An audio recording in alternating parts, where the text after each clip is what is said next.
ജില്ലാ വികസന സമിതി യോഗത്തിൽ ഉദ്യോഗസ്ഥർക്കെതിരെ രൂക്ഷ വിമർശനവുമായി ജനപ്രതിനിധികൾ രംഗത്ത് വന്നു.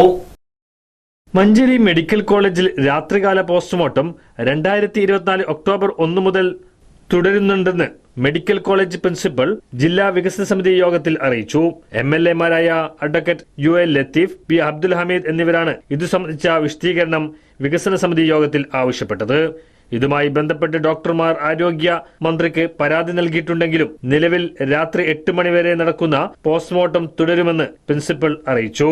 നിലവിലുള്ള ഡോക്ടർമാർക്ക് അക്കാദമിക് കാര്യങ്ങൾ, കോടതി ഡ്യൂട്ടി എന്നിങ്ങനെ ജോലിഭാരം കൂടുതലാണെന്നും അതിനാൽ കൂടുതൽ ഡോക്ടർമാരെ നിയമിക്കണമെന്ന് ആവശ്യപ്പെട്ടിട്ടുണ്ടെന്നും പ്രിൻസിപ്പൽ വിശദീകരിച്ചു. തിരൂരങ്ങാടി താലൂക്ക് ആശുപത്രിയിലെ ഡോക്ടർ രോഗികളോട് മോശമായി പെരുമാറുകയും ചികിത്സ നിഷേധിക്കുകയും ചെയ്ത സംഭവത്തിൽ ഡോക്ടർക്കെതിരെ എന്ത് നടപടി സ്വീകരിച്ചു എന്ന കാര്യത്തിൽ KPA മജീദ് MLA ജില്ലാ മെഡിക്കൽ ഓഫീസറോട് ആരാഞ്ഞു. വിഷയത്തിൽ ആരോഗ്യവകുപ്പ് ഡയറക്ടർക്ക് റിപ്പോർട്ട് നൽകിയിട്ടുണ്ടെന്ന് ജില്ലാ മെഡിക്കൽ ഓഫീസർ അറിയിച്ചു. MCF-നായി കണ്ടെത്തിയ 20 സെന്റ് സ്ഥലം ഏറ്റെടുത്ത് നൽകാൻ സാങ്കേതിക തടസ്സങ്ങളില്ലെന്നും ഭൂമി എത്രയും വേഗം ലഭ്യമാക്കുമെന്നും ജില്ലാ കളക്ടർ KPA മജീദ് MLA-ക്ക് ഉറപ്പ് നൽകി. യോഗത്തിൽ ജില്ലാ കളക്ടർ VR വിനോദ് അധ്യക്ഷത വഹിച്ചു.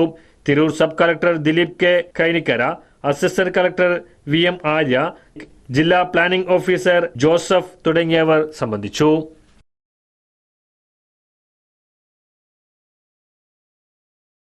സ്വപ്നയാത്രകൾ സാധ്യമാക്കൂ റോളക്സ് ഇന്റർനാഷണൽ ട്രാവൽ ആൻഡ് ടൂർസിനൊപ്പം.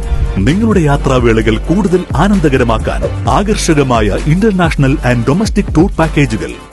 ഇനി കുറഞ്ഞ ചെലവിൽ പുണ്യഭൂമി സന്ദർശിക്കാൻ ഹജ്ജ് ഉംറ സർവീസ്, കൂടാതെ air ticket, visit visa, passport, travel insurance, embassy attestation തുടങ്ങി എല്ലാ സേവനങ്ങളും. Rolex international travel and tours, opposite Amana mall, Thrissur road, Edappal.